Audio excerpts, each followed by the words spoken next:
At the age of 15, Miyamoto Musashi embarked on a journey known as Musha Shugo, or the Pilgrimage of the Warrior. During this time, he traveled extensively to hone his skills independently and engaged in numerous duels. After becoming a Ronin, he faced one of his most formidable opponents, Sasaki Kojiro, and ultimately killed him. Following this event, Musashi abandoned participation in deadly duels and withdrew to a cave, where he documented his knowledge and wisdom to pass on to future generations. Musashi's written works expanded on the way of the warrior, which emphasizes discipline, focus, restraint, and samurai honor. This path is governed by principles of morality and ethics, commonly known as Bushido. Before departing from this world, Musashi composed 21 principles on the way of life for a warrior.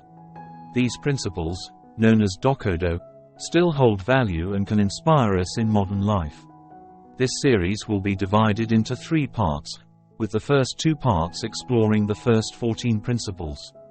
The final part of this series will delve deeper into the warrior's path, focusing on the last 7 principles of Dokudo. However, it's important to note that the detailed content in this video is built upon the perspective, explanations, and reasoning of the author, aiming to inspire and apply to our daily lives. 15. Don't act based on blind beliefs. Looking at human behavior, we can recognize traits akin to those of animals living in herds. Many people adhere to standards without thinking, not because it's the best course of action, but because the crowd is doing so. Musashi recognized the danger of blindly following, perhaps due to witnessing the failures of leaders in his era. These leaders could be the heads of traditional martial arts schools like the Ko-Ru in Japan, or even politicians and emperors. When we blindly adhere to common beliefs, we discard our ability to reason, rationalize, and sometimes even our own morality. Normalcy doesn't equate to goodness. Throughout history, we find countless examples of this phenomenon, where people collectively engage in cruel actions, believing what they're doing is right. Events in World War II are a clear testament to this, as blind followers of ruling authorities caused unimaginable catastrophes. Another example is the prevalent attitude towards alcohol consumption in Western culture. While drug use is deemed unacceptable, drinking alcohol is seen as a societal norm, even bringing joy. Despite alcohol's potential for serious harm, or even worse, compared to drugs. According to the World Health Organization, alcohol has become so commonplace that it's the only addictive substance that doesn't require justification for non-use, even though it causes around 3 million deaths annually. So, traditional beliefs aren't always the best source of inspiration. Musashi, a Ronin and a follower of the way, spent a considerable time living apart from society and its standards. One benefit of such solitude is it helps us steer clear of external influences, allowing us to observe the world from a distant perspective and make our own decisions about what benefits our lives and what doesn't. 16. Do not collect weapons or practice with weapons beyond what is useful. Miyamoto Musashi didn't carry a long sword and a short sword just to showcase his weaponry. In fact, he chose this approach because he had developed fighting skills with both swords and believed that carrying both was part of a warrior's preparation. In The Book of Five Rings, Musashi explains that each type of weapon has its own unique characteristics. For example, the companion sword is more suitable in confined spaces or when close to an opponent, while spears and staves are best used on the battlefield. Therefore, despite the various options and features when using weapons, Musashi advises us not to collect or train with weapons beyond what is useful. This can be seen as a metaphor for daily life. Many ambitious individuals often fall into the trap of not focusing on essential factors to achieve their goals. They become absorbed in unnecessary activities, invest in unimportant matters, and spend unnecessary time connecting with others without accomplishing any significant work.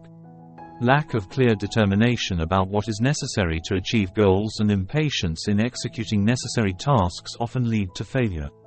Sometimes, this involves ruthlessly eliminating valuable and useful elements that are unnecessary in the context of our goals. However, Musashi also emphasizes that we should not become too attached to any specific method or approach. Samurai not only trained with one type of weapon, but they also learned and familiarized themselves with various weapons, from swords to staffs. This helped them become flexible warriors, ready to adapt in any combat situation. As Miyamoto Musashi once wrote, "Do not seek to have a particular weapon. Having a favorite weapon is akin to not understanding it. Use a weapon that you can handle skillfully, do not imitate others. Bias and dissatisfaction do not bring anything good. These are lessons that you need to learn carefully. Therefore, success is not a simple matter," and Musashi pointed out the golden path between losing focus and overly focusing on something. 17. Do not fear death. Understanding death is an essential part of the journey to becoming a samurai. Swordsmanship students are trained to be ready to fight until the very end.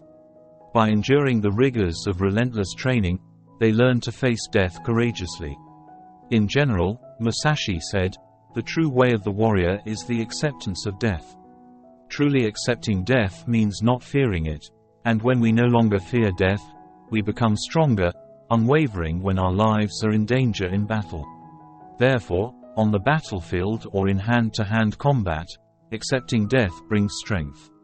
But in daily life, although we rarely face immediate danger like 17th century samurai did, death still lurks in the shadows wherever we go.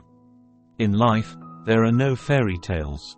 Everyone will have to confront death, and it's possible that we could die at any moment. However, many let the inevitability of death create unnecessary anxiety. This is unfortunate because as long as we are alive, we are not dead, and this should not make us fearful.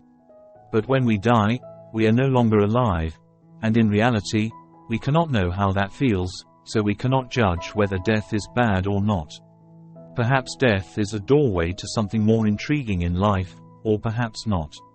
But if death is simply the end of life, then at least we will be liberated from all suffering in life. In short, worrying about death is pointless because we don't know what death is. 18. Do not seek to possess wealth or land in old age.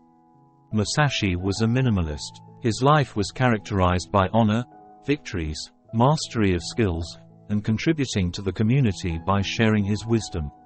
He bravely fought from one battle to another, knowing that death could come at any moment under the opponent's sword. He taught that in old age, we should not be preoccupied with acquiring wealth or land. In modern times, this can lead to sacrificing our present time and energy to exchange for assets, money, and investments that we hope to enjoy in old age. Musashi did not deny the importance of old age. In fact, from his life, we see that he cared about the future, including the possibility of living long. Otherwise, he would not pay attention to honor or leave a legacy. To understand the deeper meaning of this lesson, we can study Buddhist philosophy. The Buddha did not oppose acquiring wealth as long as we obtain it in a wholesome manner and use it for noble purposes. However, an obsession with wealth can consume a lot of energy and even harm our health and happiness. Therefore, while being wealthy is not wrong, we can ask ourselves whether pursuing wealth is the best path. Instead, we may desire to invest our lives in developing our minds. In Musashi's case, this was demonstrated through perfecting his swordsmanship skills. However, there are many other ways that can bring much more satisfying and reliable feelings than accumulating wealth. Rather than striving to become as wealthy as possible in old age, a Buddhist practitioner may focus on developing contentment with the present. Because if we can be content with less, then we can retire with a smaller sum of money. 19. Respect for the Buddha and deities. Respecting the Buddha and deities without relying on their assistance does not mean that we are not responsible for our own lives when following the path of Buddhism or believing in God. On the contrary, we are responsible for our actions and decisions. Why we exist on this planet is a question that many religions and philosophies have tried to answer since ancient times. Some believe that we are born to serve God or the deities, while others think that our lives are nothing more than a cosmic joke and completely meaningless. Some believe that our lives are predetermined, but there are also those who believe that we have free will and can create our lives according to our own will. Whatever the ultimate truth may be, we are still limited in what our senses can perceive. Looking at the nature of human existence from a personal perspective, we see that we have the right to decide our own path.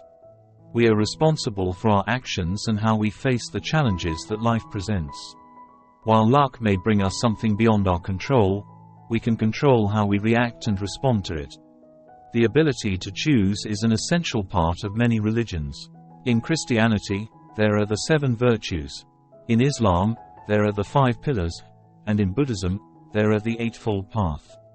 These principles and rules all suggest that choosing the right path is our responsibility, no matter how harsh the circumstances may be. Therefore, we often pray and hope that some spiritual entity will help us change unwanted situations. But is this approach effective? It's best not to rely entirely on it. A better approach is to focus on developing our own strength, intelligence, and resilience, helping us face challenges strongly, no matter how difficult they may be. Ultimately, we must accept responsibility for our lives and take charge of our own futures. 20. You can abandon your physical body, but you must maintain honor. The path of the warrior is often seen as the path of honor, meaning that upholding honor is often prioritized over life itself. However, the concept of honor is complex and multifaceted, differing between cultures. Francis Xavier, a Roman Catholic missionary, described how the Japanese highly valued honor as well as war and weaponry when he arrived in Japan in 1550. They viewed themselves as superior to all other nations, and he noted the glory and bravery of the army as well as the honoring of all things related to war. Recent documents have shed light on the Bushido spirit of the Japanese military during World War II, when dying for the emperor was considered the highest honor. However, surrendering to the enemy was often seen as cowardly and dishonorable. Those who surrendered to the Japanese army, even if they fought bravely and upheld their honor, were still scorned and lost all honor.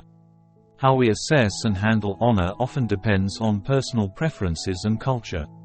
If we value honor above life itself, we may be willing to sacrifice our lives to protect honor. However, if we do not prioritize honor, we may choose to live without concern for protecting it. However, according to Musashi, the value of honor surpasses both life and death. 21. Never lose your way. The path of a warrior is one of unwavering determination, where there is little room for deviation. Musashi's path is that of the sword, a goal he pursued with unwavering dedication, overcoming all obstacles, even life and death. Today, the level of commitment of those who follow the warrior's path may be seen as extreme from the perspective of modern Western society.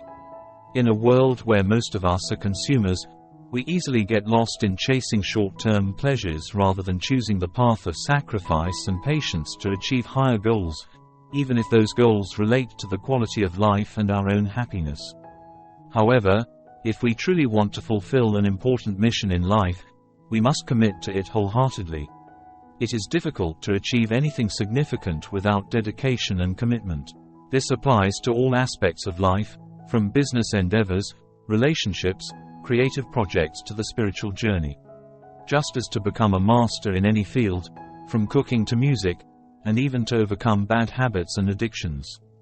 Musashi's life is a vivid testament to the success that can be achieved when we set goals and commit ourselves wholeheartedly. He participated in over 60 duels, many of which faced death, yet he emerged victorious in all. Furthermore, his legacy has been passed down through generations, and his reputation is still respected today. Thanks for watching.